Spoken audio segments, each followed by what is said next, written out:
All right, welcome back, everybody. Almost at the end. This week's video is going to be one really long video. I apologize, it took a little bit longer to get it up, but got three major concepts to talk about in functions. Functions is one of those things which will be more important if you're going on to take business calculus, which is Math 1325, and a little bit less important if you're not. But because this class is one of the prerequisites for that class, it's really tough to get into business calculus and have no really good idea of what functions are, since everything in business calculus is about functions and how they're related.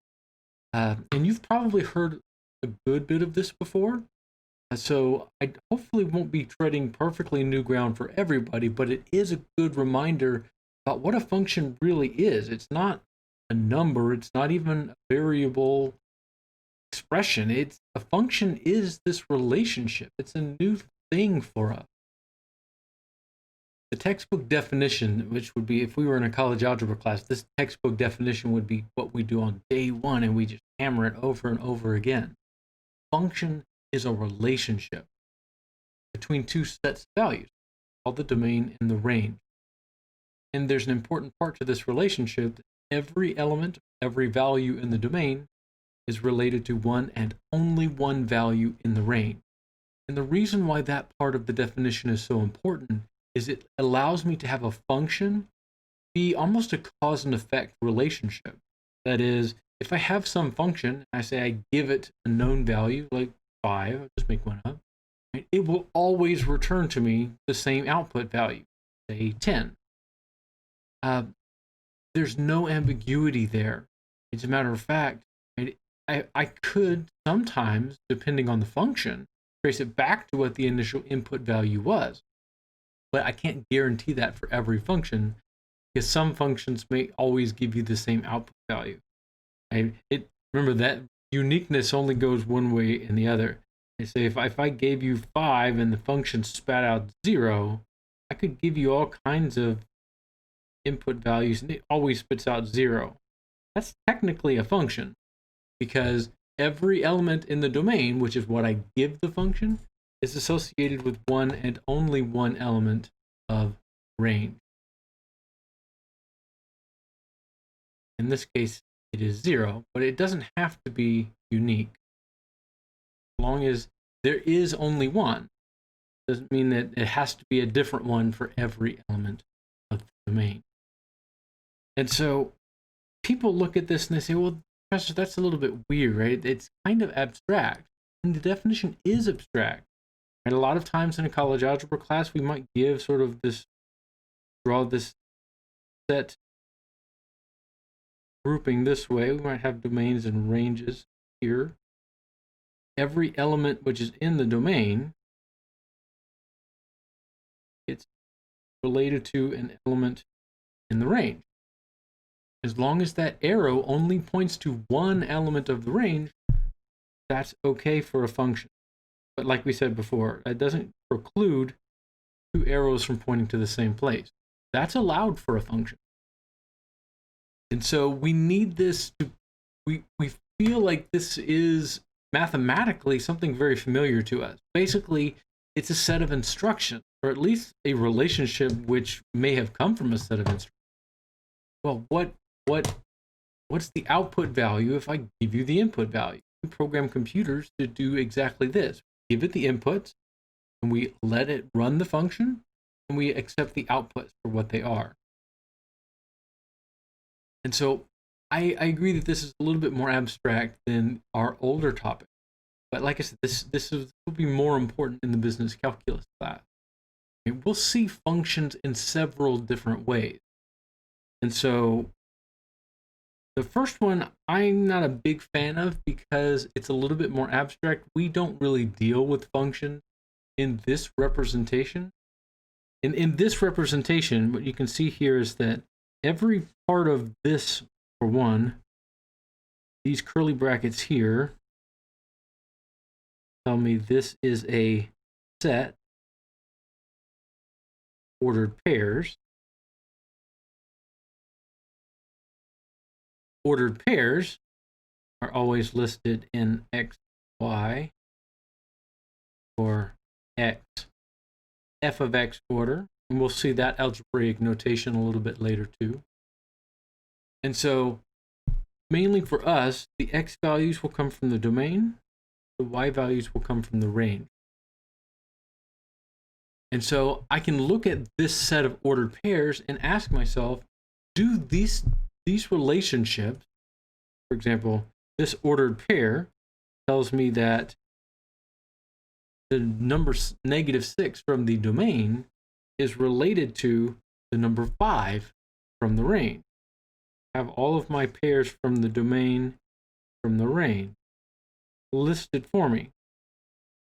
And this is all of them, right? This is why we don't see this notation too often, because normally we would use like a rule or an algebraic expression to express many, infinitely many different relationships all at the same time. This just feels like I reached into a bag and I pulled out a couple of random numbers.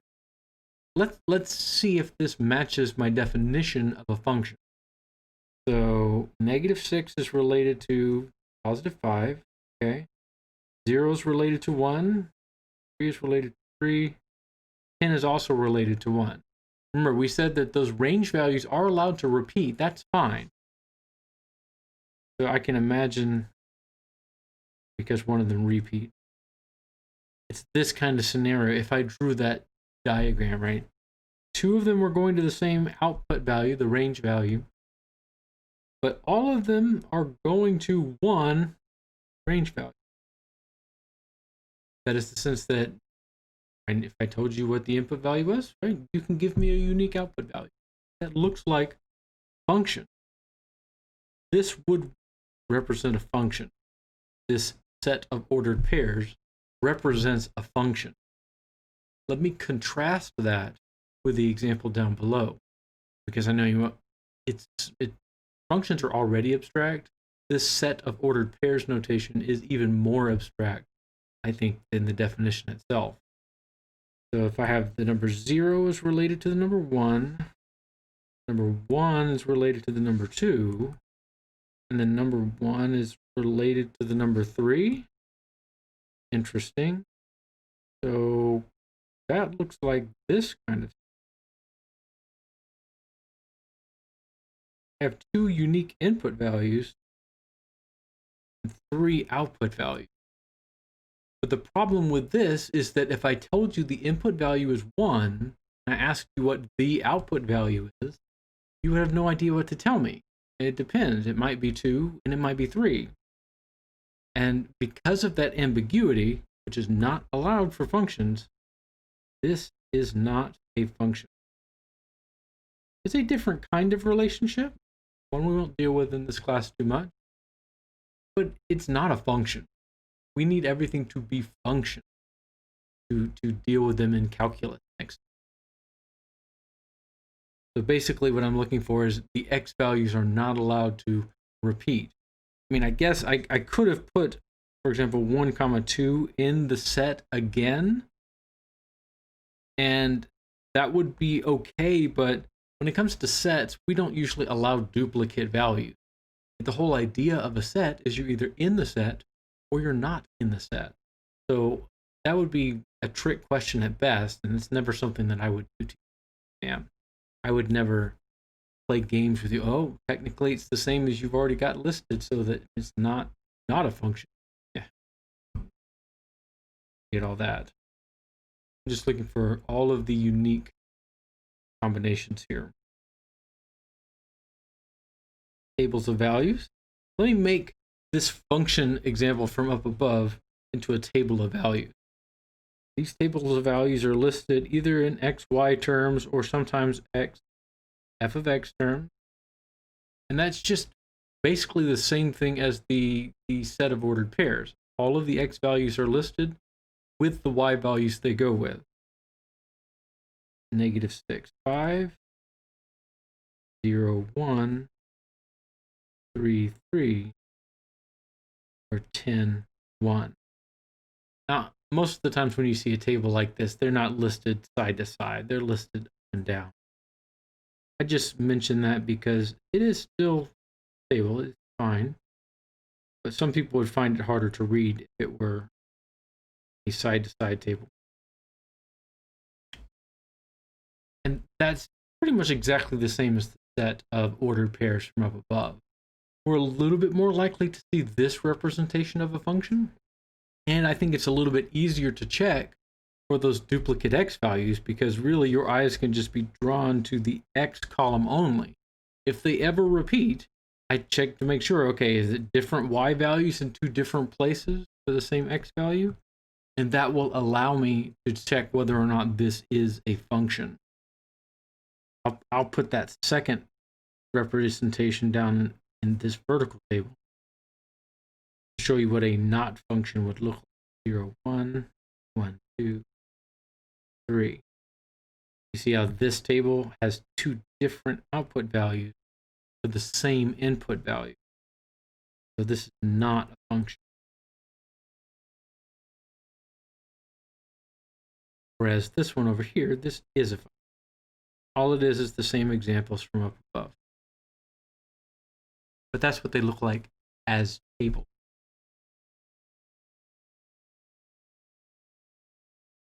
Graphs. All right. So graphs are going to be another one of those things that we're going to look at, but become more important in calculus.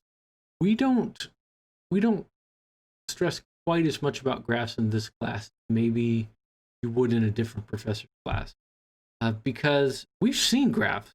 Right? We did graphs when we did simplex method. We did graphs when we did systems of equations. Back in Unit 2 and Unit 3. There we didn't bother ourselves too much, other than just the x and the y. We didn't talk about line tests or anything like that. We just wanted to see a representation of the relationship. And the same thing works for function graphs. Right? I can have x, y, or I can have x, f of x. And the only thing is that in this graph, all of the x values and y values go together. So, for example, -6, 5 would be somewhere over here. You don't have to label all of your ordered pairs. I'm only going to do so today. And I call that place -6, 5 because it's -6 on the x-axis, 5 on the y-axis.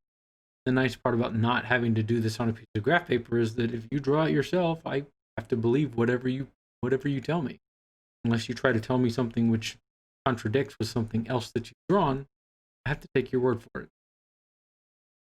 And so in the graph, we could see either a collection of points, 0, 1, somewhere like there, 3, 3, and 10, 1, way out there.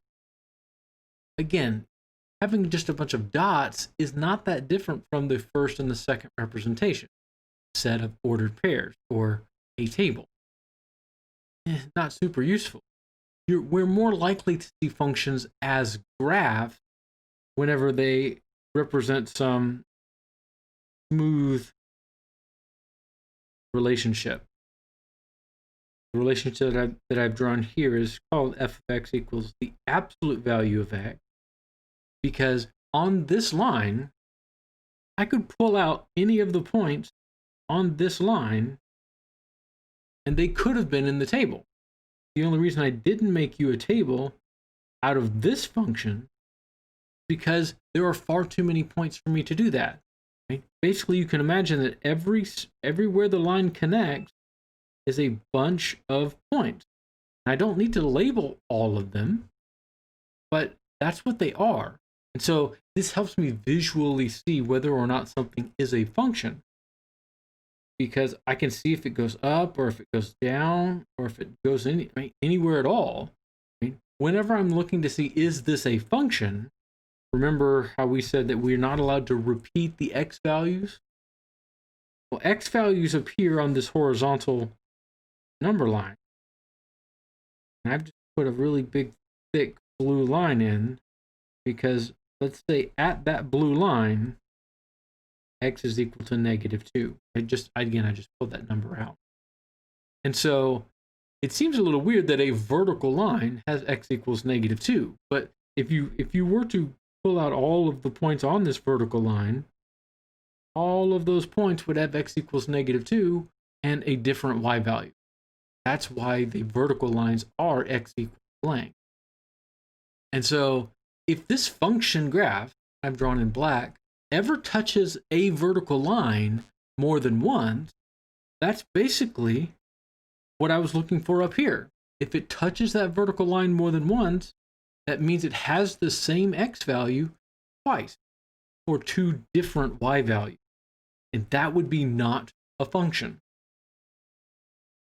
And so if you remember this from your old math days, you might have called this thing vertical line test.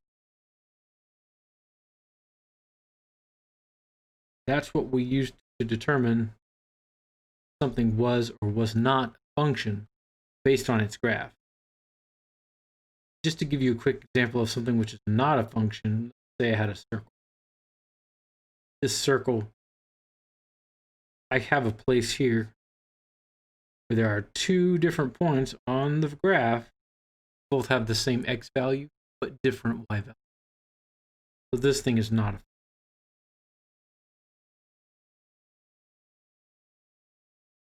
That's what that would look like in the graph. Lots and lots of different options here. And all three of those are useful depending on your context. But one that we'll get a lot of mileage of in calculus and for this lesson as well is the algebraic statement representation. This is how you're most familiar with seeing functions. This looks like this. Say f of x equals 2x plus 1.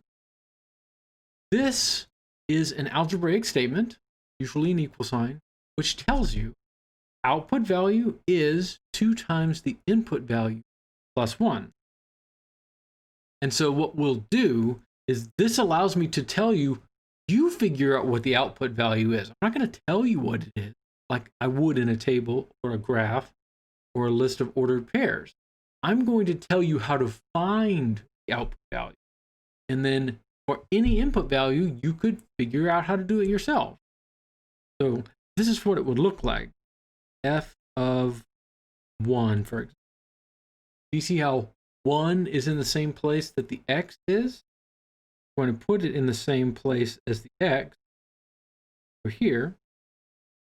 So f of 1 equals to 3. And what this tells me is that if the input value is 1, the output value is 3. Right? If I were drawing sort of my table, that's what it would look like in the table.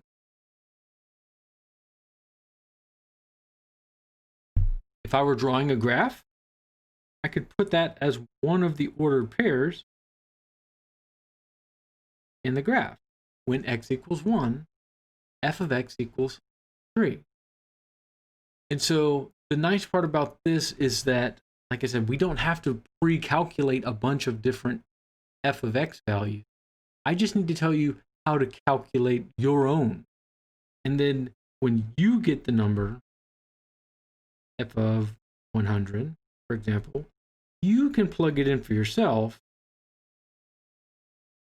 and figure out what the specific value you're looking for is. Okay? Not every function can have a statement like this, but for the ones that we're most likely to study in this class and in business calculus, we'll be dealing with this kind of function more than not. I try not to do too much with plugging something into a function which is not just an x, but it is possible.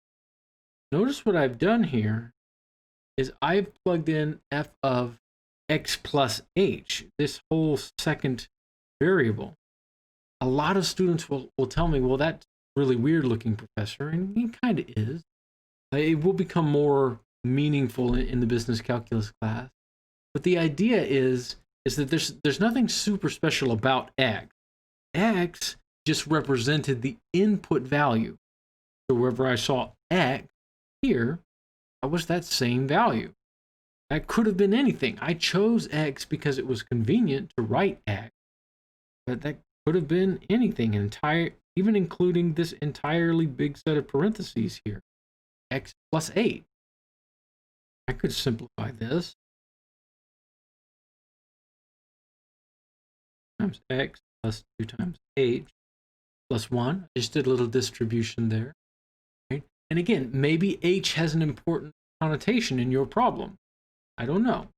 The idea is that the specific letters that we use, that's not what makes a function. A function is the relationship between the input value and the output value. And these two examples here give me the same relationship between the input value and the output value. Algebraic notation is a little bit weird.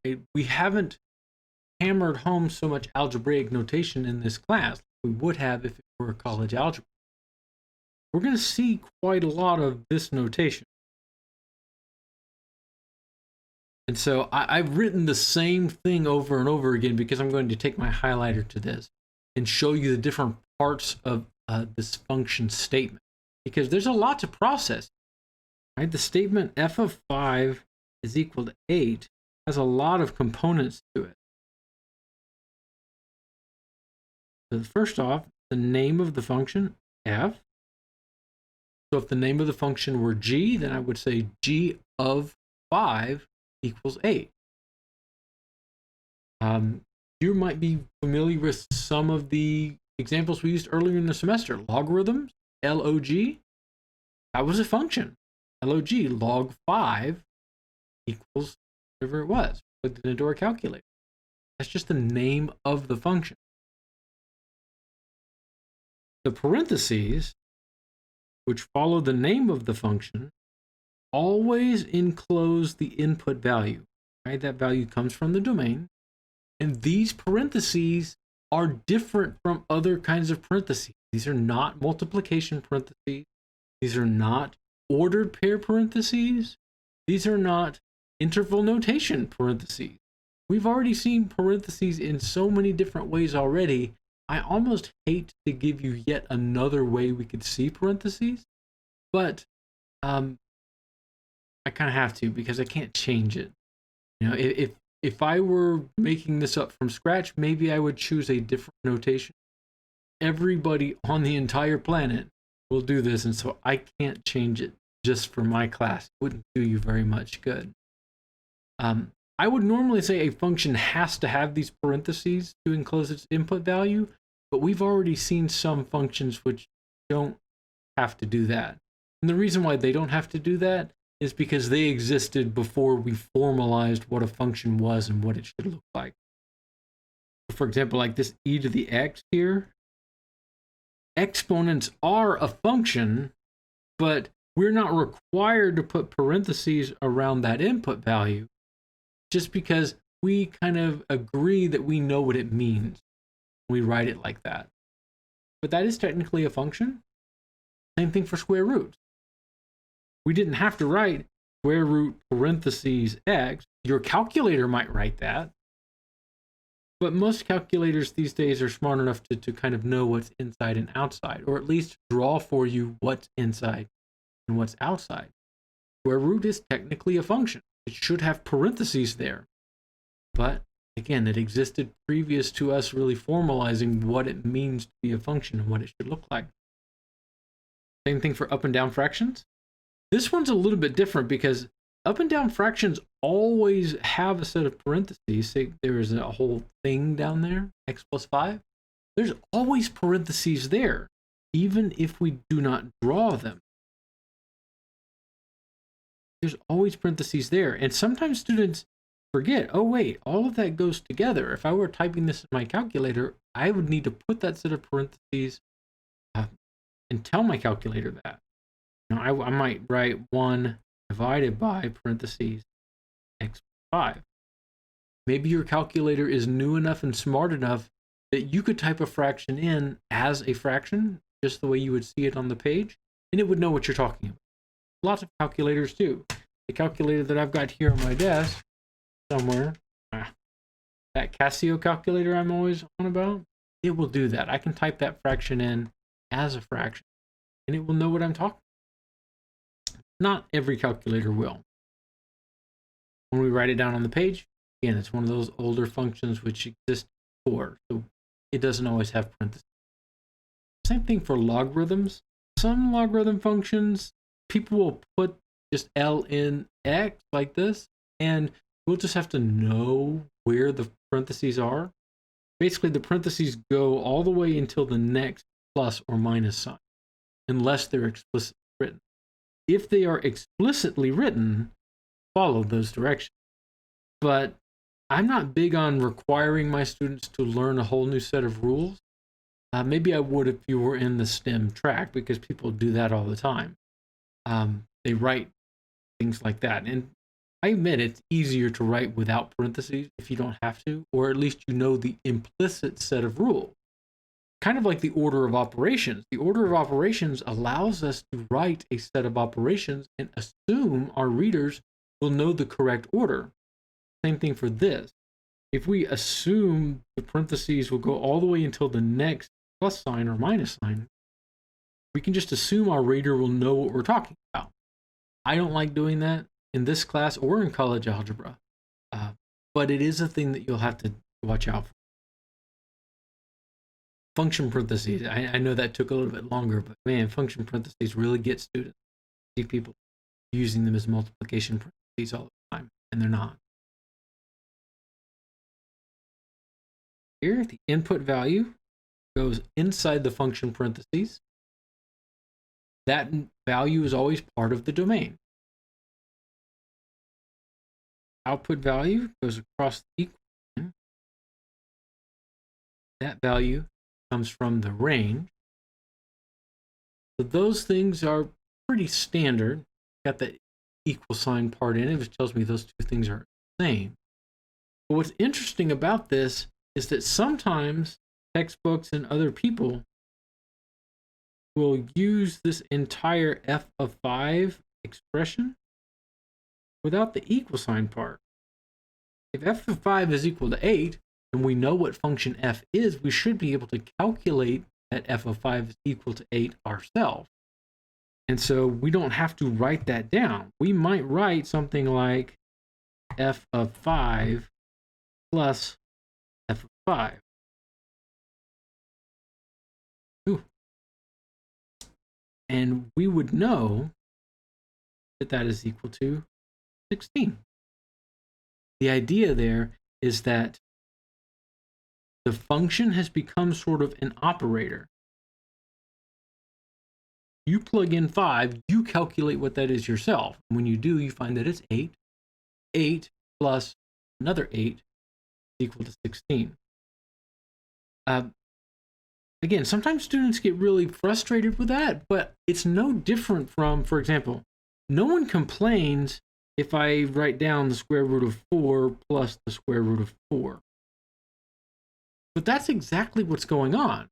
F of 5 plus f of 5 is no different from square root 4 plus square root 4, in the sense that you have to figure out what the square root of 4 is yourself before you can continue this calculation. And sometimes it is better to leave this description of the result instead of giving the result directly. For square roots, for example, square root of 5 is a decimal number that goes on forever. Square root 5 is, I'm going to ask my calculator really quick, it's about 2.828, but it keeps going forever. And so nobody likes dealing with big, long, nasty decimals. And so sometimes it's easier to leave square root 5 as my answer. You figure out what square root 5 is to however many decimal places you'd like. Right? But I know the answer is exactly the square root of 5. So the same thing with the function notation. Sometimes it's easier to leave a description of the result than it is to actually find that result, especially if you can assume that your reader either knows the function or has a calculator to do it for them.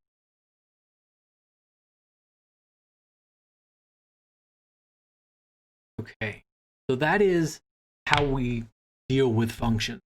A few of the questions this week deal with the domain of a function. Basically, there are rules there. I remember how I just told you I don't like having students memorize a set of rules that are implicit. This is one of those situations where we kind of have to, kind of like the order of operation. basically, I would like the domain to be as large as possible. I would like to discuss these functions working and operating on as many numbers as I can possibly get. And so here's my set of rules. How do I find the default domain of a function? If a function has a fraction in it, then you're not allowed to divide by 0. So you must remove that value from the domain. Say, for example, I had this function 1 over x plus 2. I would say, oh, I'm not allowed to divide by 0. And so when I'm dividing by 0, I set it aside and I set it equal to 0, which could be linear, could be quadratic. I'll go ahead and solve. Equals -2. This thing is disallowed. X is not allowed to be -2. Basically, don't divide by 0. And you have to figure out when that happens. I'll remove that value from the domain. Same thing for number 2. If the function has an even indexed radical, remember, even indexed means this number here in the little, zoom in, nausea alert. When I zoom in, the little number is the index. So if it's an even index, like a square root, that means that I need to take the square root of a positive number. Remember, we said we're not allowed to take the square root of a negative number because that would involve i's, imaginary numbers, complex numbers. We're definitely not dealing with those in this class. Probably not in business calculus either. We'd like to remove those negative numbers from the domain. And so you can see below this step 2, I phrased it as set the radicand greater than or equal to 0 and keep those values. I could have easily phrased this as set the radicand less than 0 and remove those values. But usually it's easier to set up the radicand, and there's another vocabulary alert, radicand. Radicand, I remember, is the number on the inside of the square root. So I set the radicand greater than or equal to 0.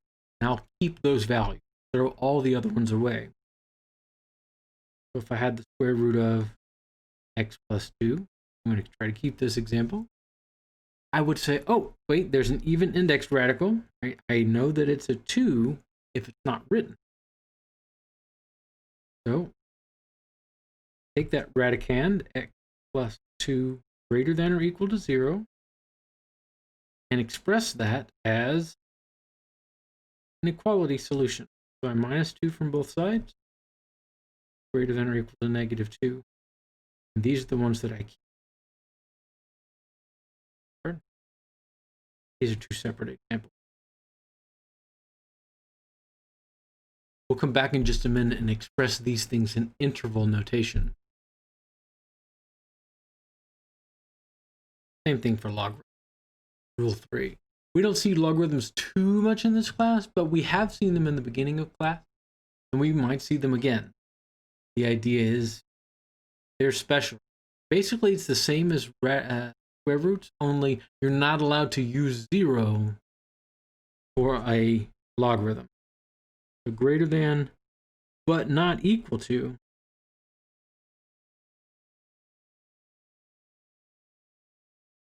So that's the difference between Rule 2 and Rule 3. In Rule 2, you're allowed to have an equal 0, and you're inside of a square root, fourth root. But in a logarithm, you're not allowed to have a 0 on the inside of the logarithm.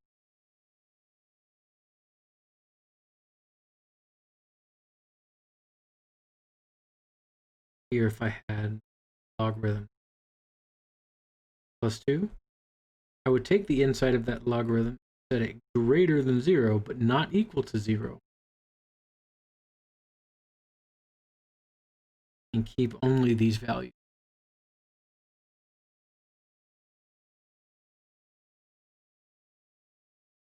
Rule 4 is kind of a catch-all rule for, well, unless I tell you otherwise, right? If you are explicitly told the domain of a function, then follow that. because in some circumstances I might say, oh, well, I'd like to do the square function, f of x squared, but I need to only consider x values greater than 0. And so even though normally, right, the x squared function would go through step 1, 2, 3, and 4 and not have any problem, I might need to only look at one part of the domain. So I might artificially limit it. You would have to be told that explicitly. You're never allowed to assume anything other than rule 1, 2, and 3. You will always assume that rule 1, 2, and 3 take values out or removes part of the domain. But rule 4 is that you have to be told explicitly. But if you're not told explicitly, you can just ignore that, right? Because you weren't told. You can only assume. But if it doesn't have any of those things, the default domain is all real numbers. So basically, we're going to start with all real numbers, take parts away, see what's left in the end. Before I run away from these examples, I'm going to put these in interval notation. So in the first example, I wanted all the real numbers, but I had to discard x equals -2. And that looks like this in interval notation. Now that looks a little bit weird because it comes in two parts. You can imagine that as a number line which has an open circle, -2. But I wanted to shade both parts, both sides. That's why it shows up as two different pieces connected with a union. In the second example, I only kept x is greater than or equal to -2. I can write that explicitly as an interval. Only keep that part of the number. The logarithms, same idea, only we're not including -2, so it becomes a round bracket instead of a square bracket. That would be the same thing expressed in interval notation. I know that some of the questions on your homework ask you to give these things in interval notation.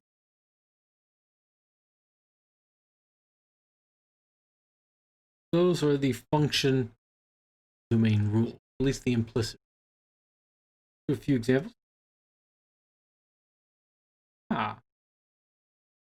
Okay. So in the first example, f of x equals 1 over x minus 5. All right, I'm seeing here that I think this is a fraction rule. That was rule 1. So the fraction rule was not allowed to divide by 0. I take the bottom part of the fraction. Where is it 0? I'd like to remove that part. Minus 5 equals 0. Let's solve that by adding 5 to both sides of the equation. And I do not want that value. X is not equal to 5.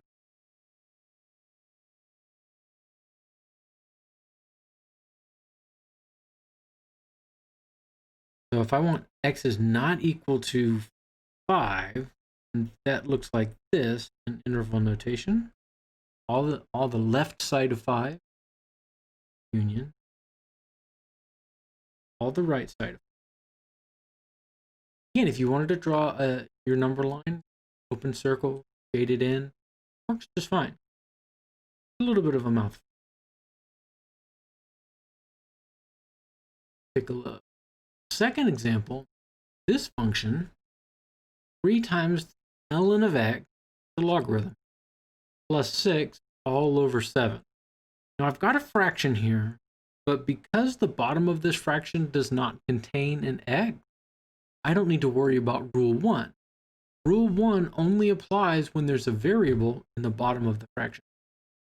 The bottom of this fraction will never be equal to 0. It's always 7.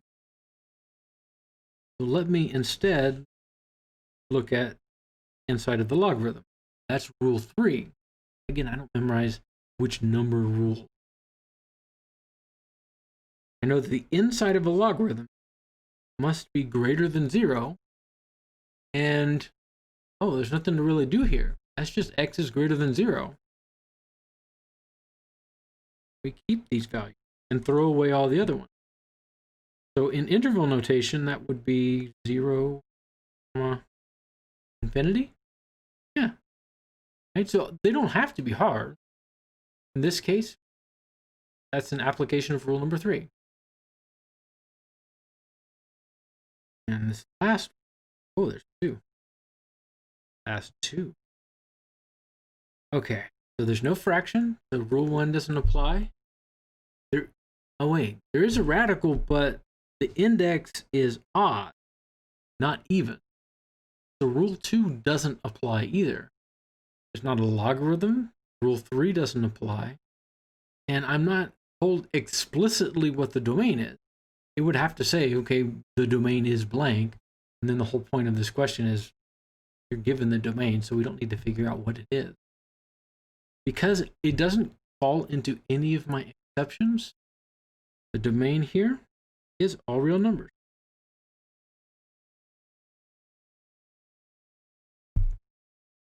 That's nice. Whenever it works like that and it doesn't have any exceptions or big nasty rules, it's always nice.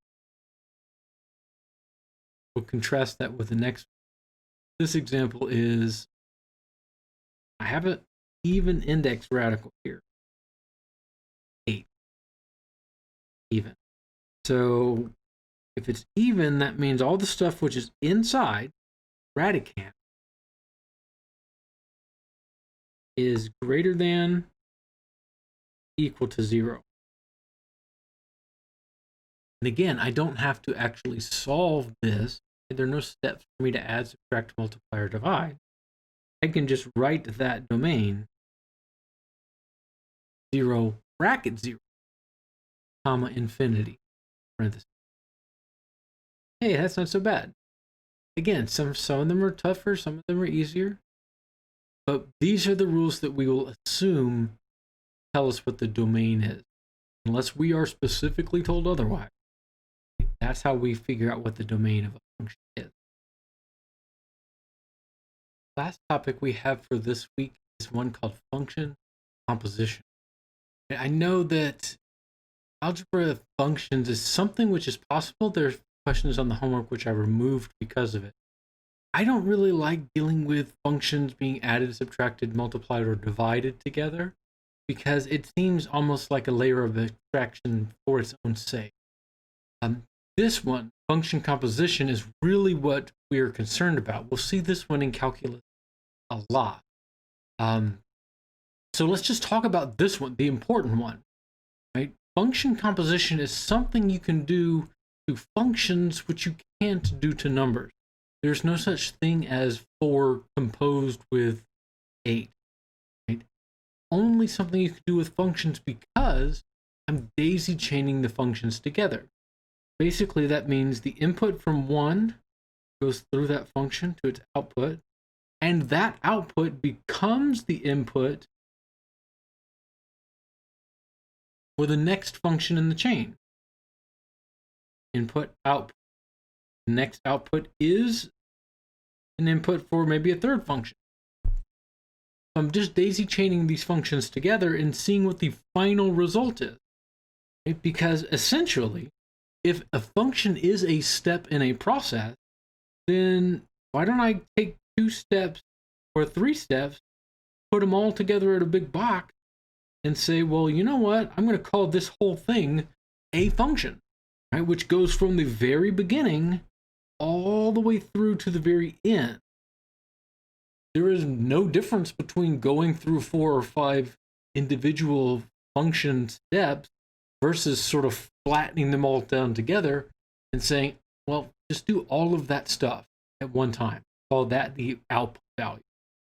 And that's what function composition does. It allows me to daisy chain these functions together. It comes with a notation that you may or may not have seen before. Right? This composition symbol, it's an open circle. I'm going to zoom in on it. It's F composed with G. And I might read that as F of G of X. And so I use the same word, F of G of X, that I would use when I'm talking about functions in general, because that's how it works. Basically, f of g of x takes g of x and plugs it in as the input value, f of x. Remember, g of x had its own input value, right? That's the x. So the x is the input value for function g. But then remember how we said that sometimes we write g of x as a description of that output value rather than the whole g of x? Yeah. So then we'll take that output value and use it as the input for function f. And because it's inside those parentheses. Whole thing, right, start to finish, is f of g of x. Interesting. Whew. A lot of students will complain sometimes that this feels like it might be backwards. Certainly, if you're reading it left to right, it matches, right? F of g of x is f, big parentheses, g, parentheses, x. Close all your parentheses. But the order of operations, the order in which I'm actually doing these functions, it feels backwards. Because if you look, don't we do function g first? And then we do function f after that. And so the order of operations feels like it goes from right to left. I tell students to think of this as when I'm writing it on paper, I'm writing it from outside to in.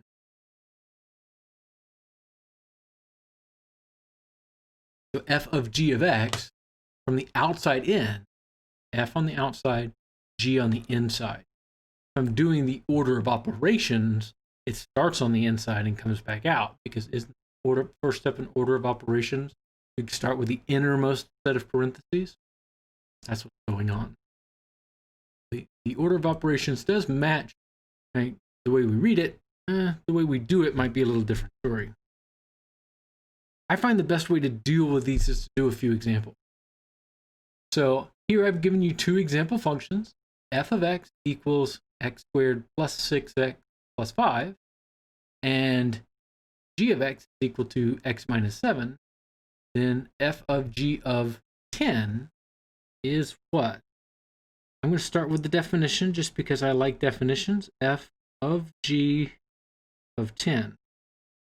And I write it with sort of slightly exaggerated parentheses to help me out here. And when I write it that way, it makes it more obvious. First thing I should do, starting with the innermost set of parentheses, is figure out what g of 10 is equal. I might need to take this to the side and figure this out. G of 10 is, let me plug this back into function g, 3. So that's the value that is f of g of 10 is now 3, f of 3. Yeah, I just figured out what g of 10 is equal to and replace it. But now I need to figure out what f of 3 is equal to.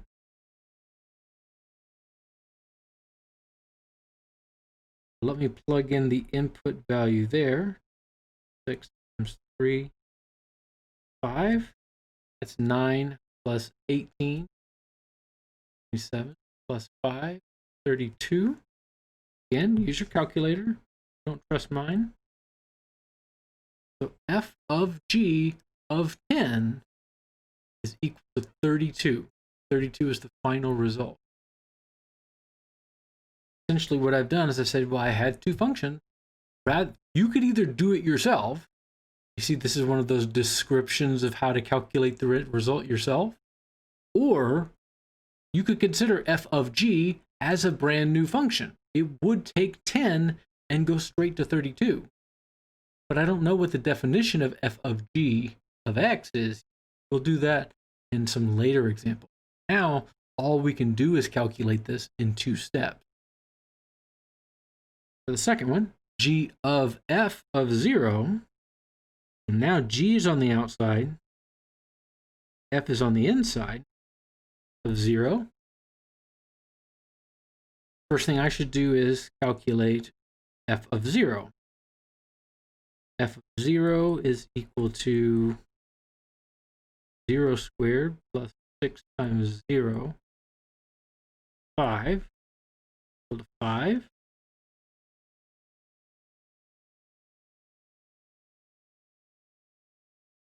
That 5 goes into function g. Again, I use the output value as the next input value in the chain. Now I got to figure out what g of 5 is equal to. G of 5 is equal to 5 minus 7, or negative 2.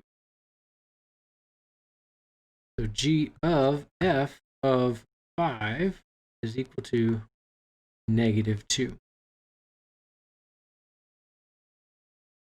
Again, all I can do right now is calculate it in this two-step method. But there's no reason we have to stop at two functions being composed together.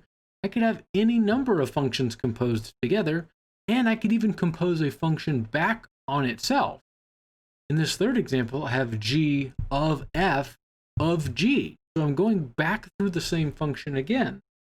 I might write that as g of f of g of 1. A lot of parentheses to keep track of there. Let's see if we can do this one step at a time. Starting from the innermost set of parentheses. What is g of 1? G of 1 is equal to 1 minus 7, negative 6.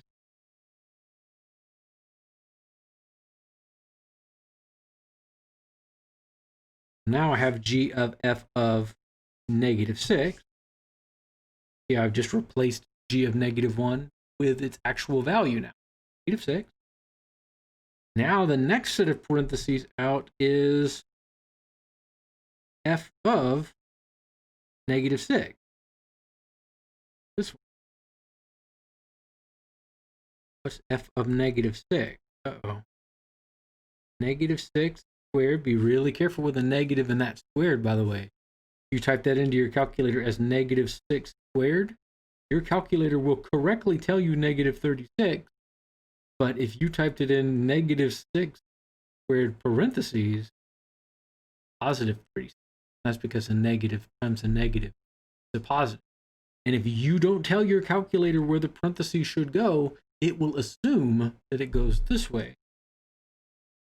Assume the parentheses are there. You have to tell your calculator you mean negative 6 in parentheses squared. Plus 6 times negative 6 plus 5. So negative 6 squared, positive 36. 6 times negative 6 is negative 36. Those two perfectly cancel out. I leave 5. G of 5 now. That input value now goes to the next part of the chain. G5 equal to 5.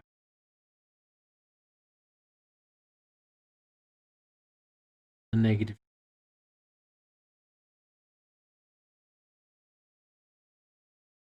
So in this case, g of f of g of 1 happens to be the same result as g of f of 0. That was just a coincidence. Didn't mean for it to happen like that. Just it did. Okay. I'm not going to try to give you any huge, giant examples of this on your test. But in business calculus, we need to be able to see these things as compositions. There will certainly be problems in business calculus that we need to see as 4 or 5 compositions in a row.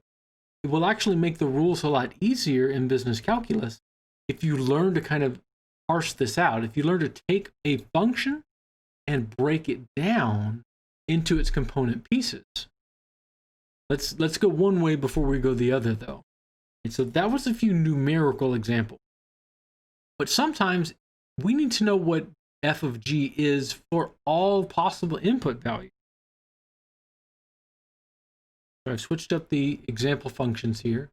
But now I'd like to know what f of g is for all possible input values. Because maybe I'm going to use this thing a little bit more often, and I think I should have a rule for this. Well, this means f of g of x, that's the definition.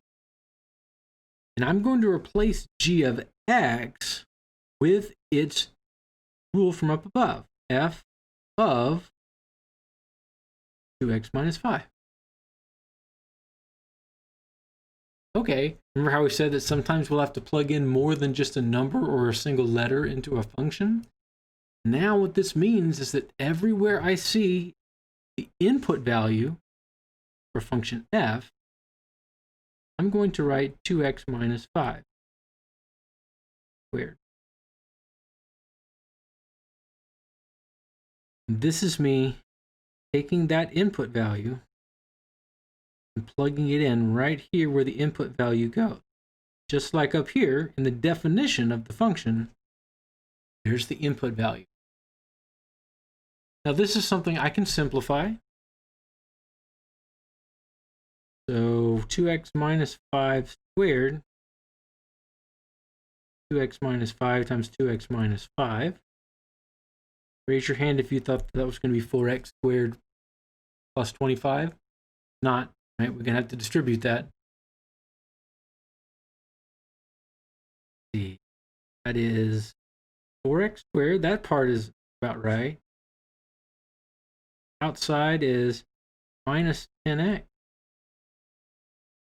Minus 10x plus 25 plus. Final result is 4x squared minus 20x, combining like terms, plus 26. And so what this means is that, yes, you could calculate this using the two-step process that we did up above, or you could calculate what the rule is, and now every time I need to know what f of g of anything is, I could come straight here. Now I have the rule which goes straight from the top to the bottom, all in one step, quote unquote, because I've already flattened out my list of steps. That's useful if you need to do more than one, maybe two. If there's only one value you need to calculate, I'd say do it like we did up above. But if we need the rule, or we need to do it 4 or 5 times, sometimes it's easier to just figure out what the flattened rule is. Of course, we can have more than 2, just again, right? Just to be a little silly, I did g of g of x, the same function back upon itself 3 times. So start with the innermost set of parentheses. G of 2x minus 5. Again, I've replaced g of x with its definition. G of x is equal to 2x minus 5. But now, when I go to the next step, I need to figure out what g of 2x minus 5 is. Just to remind myself here, so g 2x minus 5 is 2 times 2x minus 5. What happened here is the input value matches the input, just like it did up above. So that is 4x minus 10 minus 5, or 4x minus 5. I apologize, I did that a little bit smaller, but that would basically be my scratch. Now, g of 4x minus 15. Now, the definition, g of 15, 5. Oh, sorry. So g of 4x minus 15 is 2 times 4x minus 15 plus or minus 5. First, I will distribute what goes inside the parentheses there. That is 8x minus 30 minus 5, or 8x minus 35. Bottom. And that would be my final answer. Again, I think that would be a lot easier than plugging it in and doing it 3 times. Say, for example, I wanted to figure out what g of 0 is. I can tell you just by looking at the final result that g of 0 is equal to negative 35 by plugging in the 0.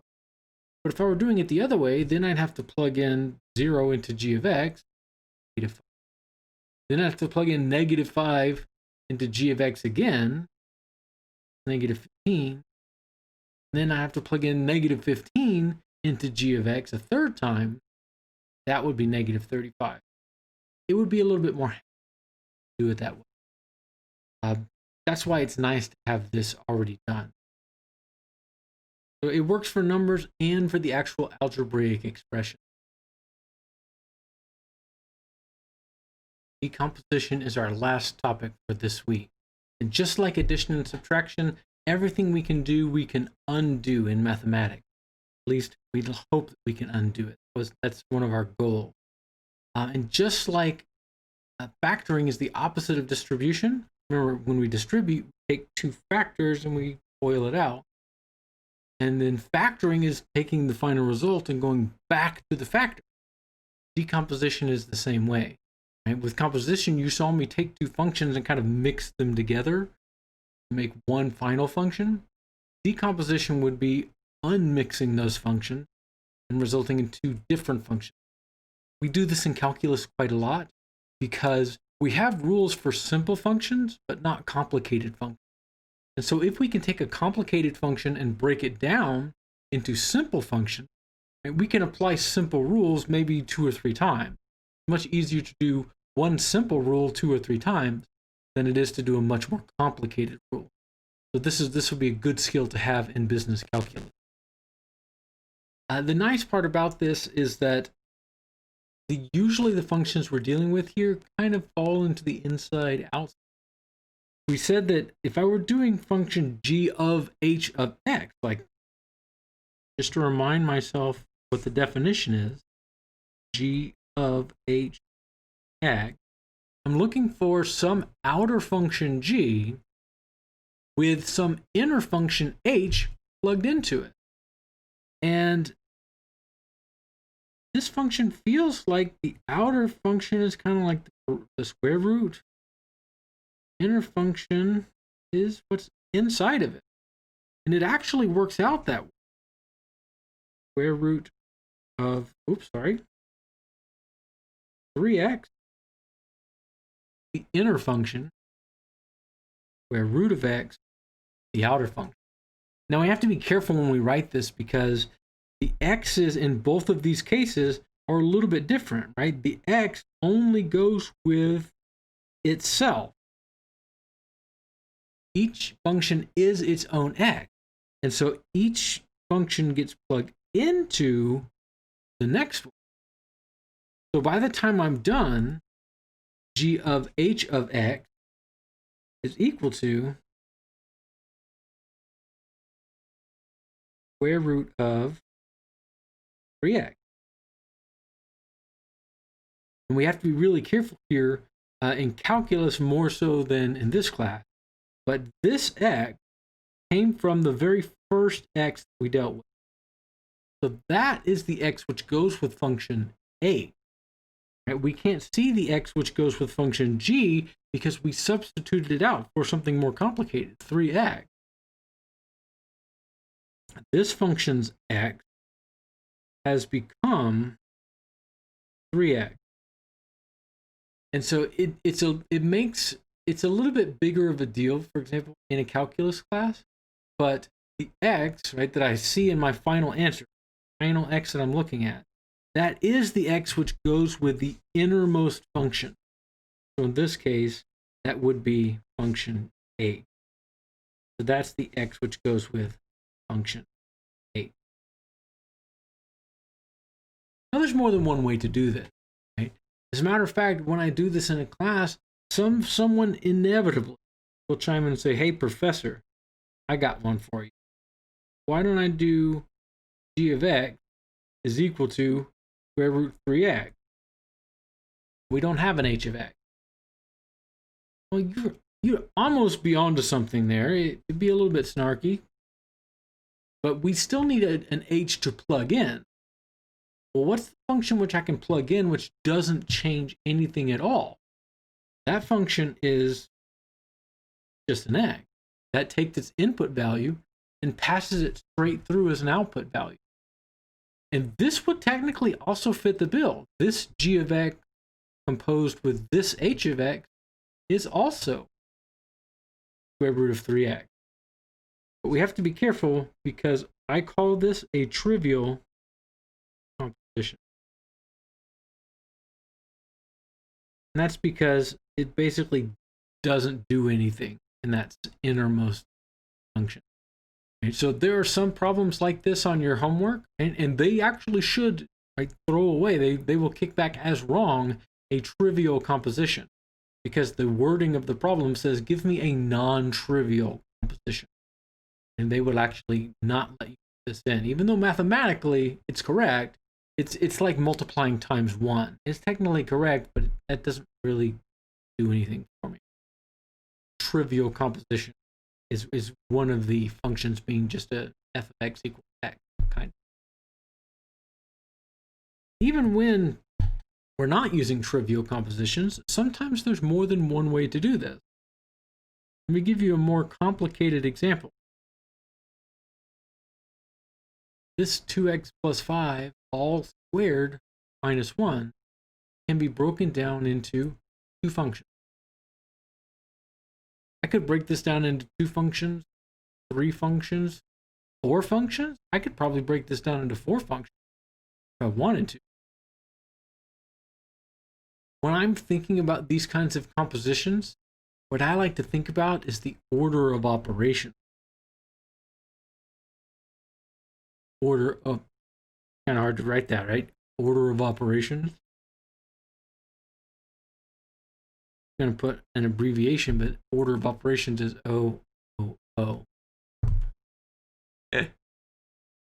let's look. If I start with the x, which is plugged into this final function, first thing I do to it is I multiply times 2. That's starting here. First thing I do is multiply times 2. Then I add 5. Then I square the result. Then I subtract 1. And so because there's 4 operations here, I could break this down into 4 component functions. But the problem only asked me to do it for 2 functions. Okay, I can do this. The nice part about this is essentially breaking it down into 2 functions. I'm just basically drawing the line, which says everything above the line is function t, everything below the line, function s. I would not draw my line at the very bottom or the very top because that would be trivial. But let's see it. The tricky part about this order is that remember the order of operations, right? From the inside out, and the way that we write our functions in function notation with composition from the outside in. We have to be really careful when we do this. Yes, I'm going to draw my line somewhere in this order of operations, which says everything above this one function, everything below it is the other function. But say, for example, I draw the line here. Function which takes its input value and multiplies times 2, 2x. period. But for function s, the function which takes its input value, adds 5, then squares the whole thing, then minus 1, that's function s. That's one way that I could do this as composition 2 function. Draw the line somewhere else. Let me draw the line here. Starting with the innermost function which multiplies its input value times 2 and adds 5, looks like this. And then the outer function, which takes its input value and squares it, and then minus 1, looks like this. Take a moment to figure out that this is actually the correct function by 2 different ways.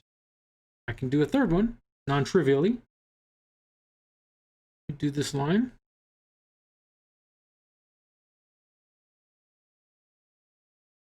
Oops. Now, the function which takes its input value and multiplies times 2, adds 5, and squares, looks like this, the inner function. And the outer function takes its input value, subtracts 1. All 3 of these examples are perfectly exactly what we're looking for. They all result in 2x plus 5 squared minus 1 if I were to compose them together in this way. And when I said I could make this 4 different functions being composed, I certainly could. And let's say, for example, I called it f1, f2, f3, f4. You got to be a little bit careful, because if you go from outside in or inside out, it depends on how you're going to label it. I'm going to go and make this f1 of f2 of f3 of f4 in a sense that I'm going to match the left to right from out in. So just like in the last 3, I'm going to start at the bottom and work my way back up. But if you wrote f4 of f3 of f2 of f1, you would start at the top and work your way down. It all depends on which way you do it. And if I ask you to do this on the exam, I will ask you to write down the order of the composition so that I can match the way that you've done it. Because I want to follow you. If you want to go from inside to out, that's fine. As long as you write it correctly, it works. If you want to go from outside in, again, you have to write it. Just tell me what you're doing. I'm going from outside in. I'm going from outside in. I need to start at the bottom. So I start at the bottom, take the input value, multiply times 2, relay race, pass that to the next function, which adds 5. Pass that output value to the next function, which squares. Pass that to the next function, which subtracts 1. And so if you did this composition, f1 of f2 of f3 of f4, you would get the same result, 2x plus 5 all squared minus 1. And that's kind of neat. It's kind of neat to see that because, again, in calculus, we'll prefer things like this because we'll have rules for very simple functions. All of these would be very simple rules. I would rather do a simple rule 4 times than a really complicated rule 1 time. Okay, I apologize that we had to go front to back, in and out, functions all in one video. I'm sure it'll be more than an hour long at this, even before I've edited. But have a good Thanksgiving week. We'll see you next week. We're getting ready for the final exam now. You've made it. See you next week.